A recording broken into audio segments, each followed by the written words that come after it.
فی الدرک الاسفل من النار، منافق کا جہنم میں سب سے گہرے گڑھے میں ٹھکانہ ہوگا۔ زبان سے بھی ایمان لاؤ، دل سے بھی ایمان لاؤ، اور صرف لا الہ الا اللہ محمد رسول اللہ پڑھا اور جان چھوٹ گئی، ایسے بھی نہیں چھوٹے گی۔ ایمان بھی لاؤ اور ساتھ عمل کر کے بھی دکھاؤ۔ الا الذین آمنوا وعملوا الصالحات۔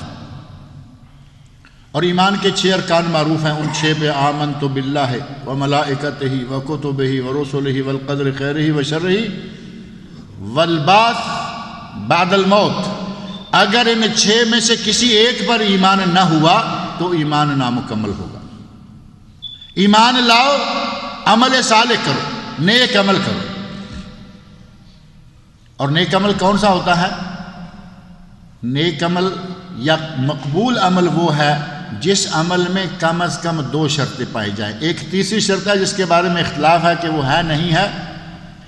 مقبول عمل وہ ہے جو صرف اللہ کی رضا کے لیے کیا جائے، پہلی اہم ترین شرط صرف اللہ کی رضا کے لیے ہو، اور دوسری اہم ترین شرط یہ ہے کہ وہ نبی صلی اللہ علیہ وسلم کی سنت کے عین مطابق کام اللہ کی رضا کے لیے کیا، نیت یہ ہے کہ اللہ کو راضی کرنا ہے لیکن سنت کے خلاف کر رہا ہے، وہ عند اللہ مقبول نہیں ہوگا۔ نبی صلی اللہ علیہ وسلم کو اللہ نے ہمارے لیے نمونہ بنا کے بھیجا ہے۔ لقد کان لکم فی رسول اللہ اسوۃ حسنہ، تمہارے لیے اللہ کے رسول میں بہترین نمونہ ہے، اس نمونے کے مطابق عمل کرو تو وہ عمل ہماری نجات کا ذریعہ بنے گا، وہ عمل کامیاب ہوگا، وہ مقبول ہوگا۔ ہمارے مسلمانوں میں سے بہت سے ایسے لوگ ہیں وہ بڑی نیک نیتی کے ساتھ کام کرتے ہیں، بڑی نیک نیتی کے ساتھ، لیکن ان کی مشکل یہ ہے کہ وہ بیچارے ایسے لوگوں کے چنگل میں پھنسے ہوئے ہیں جو انہیں صحیح دین سکھلاتے ہی نہیں۔ قرآن کریم میں کیا ہے، نبی اکرم صلی اللہ علیہ وسلم کی حدیث میں کیا ہے، ان سے ان کا بہت کم تعلق ہوتا ہے۔ خود ساختہ اعمال پہ لگایا ہوا ہے، بدعات میں پھنسایا ہوا ہے۔ یہ سادہ لو مسلمان بڑی نیک نیتی سے یہ کام کیے چلا جا رہا ہے، جبکہ اس کام کا نہ قرآن میں ذکر نہ حدیث میں ذکر، نہ وہ خلفائے راشدین نے کیا، نہ صحابہ کرام نے کیا۔ مولویوں نے خود سے بے شمار کام بنائے ہوئے ہیں، ایک تو نہیں، ہندوستان توحید پبلیکیشن بنگلور والوں نے ایک کتاب چھاپی ہے، اس میں 80 بدعتوں کا ذکر ہے، 80 بدعتیں، اور وہ ساری عبادت کے نام سے ہمارے چل رہی ہیں۔ کراچی سے ایک عالم علامہ یوسف زئی رحمہ اللہ نے وہ کتاب لکھی تھی، اصلاً انہوں نے 100 سے بھی زیادہ بدعتیں اس میں جمع کی تھی،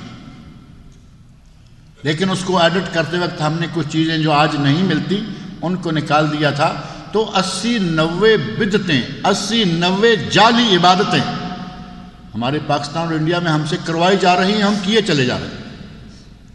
میرے بھائی، عبادت کے نام سے جو بھی ہوگا وہ صرف قابل قبول تب ہوگا جب خلوص نیت کے ساتھ مطابقت سنت بھی شامل ہو۔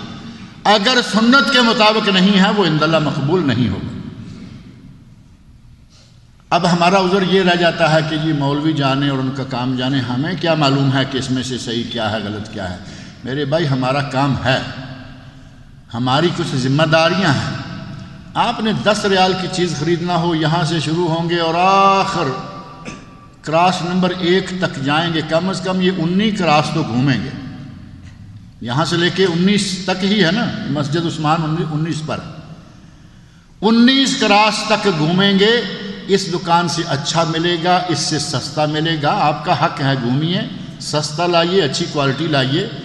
کیا دین ہی اللہ کا اتنا ناکارہ، اتنا بے قیمت ہو گیا ہے کہ اس کے لیے ہم 2 قدم بھی نہیں چل سکتے، اس کے لیے 10 منٹ بھی نہیں نکال سکتے، اس کے لیے 2 ریال کا کہیں اچھی جگہ، صحیح جگہ، کسی بڑے دارالافتاء میں ٹیلی فون کر کے فتویٰ نہیں لے سکتے؟ اللہ کا دین اتنا ہی بے قیمت ہو گیا ہمارے نزدیک۔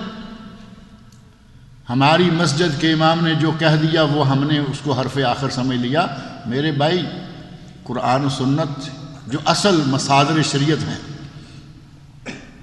ان کے حوالے سے جو آدمی آپ کو کوئی عمل بتاتا ہے اس کو لیجئے، اور جو ہمارے بزرگوں نے فرمایا، ہمارے بزرگ کیا کرتے تھے، ہم نے اپنے باپ دادوں کو کچھ کرتے ہوئے دیکھا، اگر اسی کو لے کے چلتے رہیں گے تو دین ہاتھ سے نکل جائے گا۔ ہمارے باپ دادا کچھ ایسے کام بھی کرتے رہے ہیں جو شریعت میں نہیں ہیں، انہیں پہلے لوگوں نے بہکایا ہوا تھا۔ آج ہم آج کے لوگوں کے ہاتھوں بہکتے چلے جائیں گے، دین ہاتھ سے نکلتا چلا جائے گا۔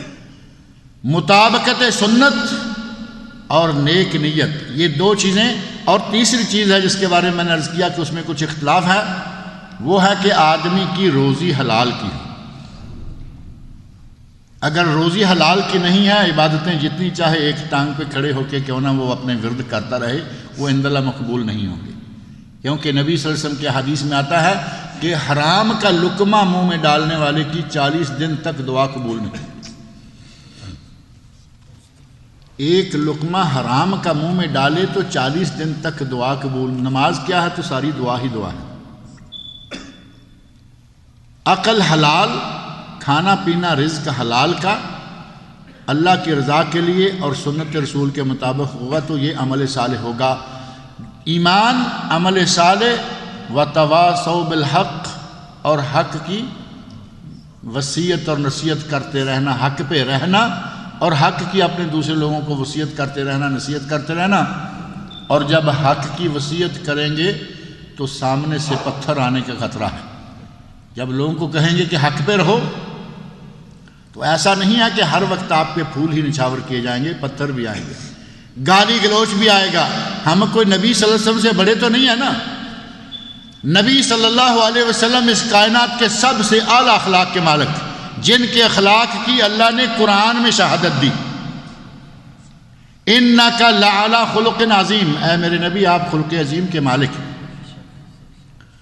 اللہ نے خلق عظیم کی شہادت دی، اور عملی طور پر نبی صلی اللہ علیہ وسلم اتنے خلق عظیم کے مالک تھے کہ مکے کے مشرکین آپ کو صادق اور امین کہا کرتے تھے۔ سچے ہیں، کبھی جھوٹ نہیں بولتے، امانت دار ہیں، کبھی خیانت نہیں کرتے۔ پہلے ہی واز میں نبی صلی اللہ علیہ وسلم نے اپنا آپ پیش کر دیا، کہا لَقَدْ لَبِثْتُ فِيكُمْ عُمْرًا، مکہ والو میں نے تمہارے مابین، یہ قرآن کریم کی آیت کا حصہ ہے، مکہ والو میں نے تمہارے مابین عمر کا ایک حصہ یعنی 40 سال گزار چکا ہوں۔ تم نے مجھے کیسا پایا؟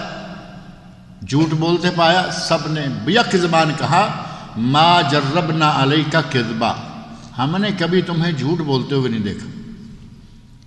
اپنی زندگی کا یہ سچ پیش کرنے کے بعد ایک سچ کہا قولوا لا الہ الا اللہ، تو وہ سارے کے سارے خلاف ہو گئے، دشمن ہو گئے۔ نبی اکرم صلی اللہ علیہ وسلم سے بڑھ کر اخلاق کا مالک کوئی نہیں، لیکن دشمن ہو گئے۔ نبی صلی اللہ علیہ وسلم کو پتھر مارے گئے، طائف کے میدان میں لہو لہان کر دیا گیا۔ نبی صلی اللہ علیہ وسلم کے دندان مبارک توڑے گئے، شہید کیے گئے، غزوہ احد کا میدان شاہد ہے۔ نبی صلی اللہ علیہ وسلم کو گالیاں دی گئیں، یہ پاگل ہے، مجنون، پاگل ہے، کہا یہ شاعر ہے، کہا یہ کاہن ہے، کہا یہ ساحر ہے۔ میرے بھائی جب آپ دعوت دیں گے، صبر کی تلقین کریں گے، آگے سے پھول ہی نہیں پتھر بھی آئیں گے، گالیاں بھی آئیں گی، ایسے موقع پہ آپ کو صبر کرنا ہوگا۔ وَتَوَاصَوْا بِالصَّبْرِ، آپس میں ایک دوسرے کو صبر کرنے کی تلقین کرتے رہتے ہیں۔ یہ 4 صفتیں اگر اپنا لی جائیں تو انشاءاللہ بیڑا پار ہو جائے گا۔ ایمان، ہم سب الحمدللہ ایماندار ہیں یا نہیں؟ ہم سب الحمدللہ ایماندار ہیں۔ عمل صالح، سب کوشش کریں کہ عمل صالح ہو جائے، سب نہیں ہیں، کوشش کریں، میں بھی آپ بھی، کہ سنت کے مطابق ہو اور صرف اللہ کی رضا کے لیے ہو، اور حق کی وصیت نصیحت اپنے دوست و احباب کو دعوت دیتے رہیں، جو اللہ نے علم سکھایا ہے اس کو آگے پہنچاتے رہیں، اور صبر کی تلقین کرتے رہیں۔ اگر یہ 4 کام کر لیے تو بیڑا پار ہے۔ اسی لیے امام شافعی رحمۃ اللہ علیہ نے فرمایا تھا کہ اگر اللہ رب العزت قرآن کریم میں اس سورہ عصر کے سوا کچھ بھی نازل نہ کرتا تو یہ امت کے لیے کافی تھی، اور امت کے لوگ اگر صرف سورہ عصر پر امت کے لوگ اگر صرف سورہ عصر پر تدبر کر لیں تو یہ ان کے لیے کافی ہو جائے گی۔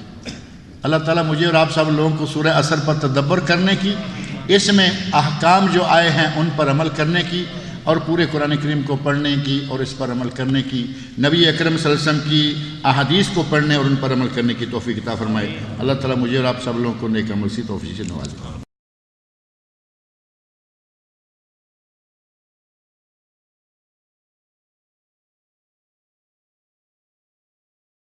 کسی نے لکھا ہے کہ میری یادداشت کمزور ہے، سارے لوگ دعا کریں کہ اللہ رب العزت ان کی یادداشت کو اچھا کرے، حافظہ تیز کرے۔ اور ایک دعا ہے قرآن کریم میں چھوٹی سی جو اللہ نے نبی صلی اللہ علیہ وسلم کو بتائی، اللہ تعالیٰ نے ہمارے نبی حضرت محمد رسول اللہ صلی اللہ علیہ وسلم کو وہ دعا بتائی، وہ دعا یاد کر لیں، انشاءاللہ تعالیٰ یہ حافظہ ٹھیک ہو جائے گا، ان کا بھی ہم سب کا بھی۔ اور وہ 3 لفظ ہیں، رب زدنی علما، میرے خیال سب کو انشاءاللہ یاد ہے۔ یہ دعا یاد کریں، یہ دعا یاد رکھیں، یہ دعا کرتے رہا کریں۔ یہ نہیں کہ میرا حافظہ ٹھیک ہے تو ٹھیک ہے، نبی صلی اللہ علیہ وسلم سے بہترین حافظہ کس کا ہوگا؟ اس کے باوجود اللہ نے کہا وَقُرْ رَبِّ زِدْنِي عِلْمًا، اے میرے نبی یہ کہا کرو، یہ دعا مانگا کرو کہ اے اللہ میرے علم میں اضافہ فرما۔ اور اس میں شریعت کا علم بھی آ جائے گا، اس میں آپ کا میڈیکل بھی آ جائے گا، انجینئرنگ بھی آ جائے گا، ایگریکلچر بھی آ جائے گا، سب کچھ آ جائے گا، لیکن سب سے پہلے قرآن و سنت آئے گا، کیونکہ قرآن و سنت اصل علم ہے، باقی چیزیں بعد میں ہیں۔ بلڈ پریشر کے لیے کڑا یا چین بازو میں پہننا کیا جائز ہے جو کہ تانبے کا ہوتا ہے؟ کیا لوہے کا کڑا ملنگوں والا بھی جائز ہے؟ آپ نے ملنگوں والا کہہ دیا ہے تو ظاہر ہے کہ ملنگوں کی سنت سمجھ کے آپ اگر پورا کرنا چاہتے ہیں تو الگ بات ہے، ورنہ لوہے کا کڑا خطرے سے خالی نہیں ہے۔ اہل جہنم کو جو زیور دیے جانے والے ہیں، سزائیں دی جانے والی ہیں، ان میں سے یہ لوہے کے کڑے بھی ہیں، لوہے کی زنجیریں ہیں۔ بہرحال اگر تانبے کا لوہے کا کوئی کڑا ہے تو اس میں بلڈ پریشر کا کیا فائدہ ہوگا، ذرا یہ بتا دیجئے۔ اور اگر اس کے ساتھ کوئی بدعت جوڑ رکھی ہے ہم نے کہ مکہ سے وہ میگنٹ والا لائیں گے تو اس میں یہ ہو جائے گا، اور یہاں سے وہ مکہ میں بنتا نہیں، پہلی بات یہ آپ کے علم میں ہوگا کہ وہ مکہ میں نہیں بنتا، وہ چائنا سے آتا ہے، وہ کافروں کے ہاتھوں کا بنا ہوا، آپ نے اس کو اپنے لیے شفا کا ذریعہ بنایا ہوا ہے۔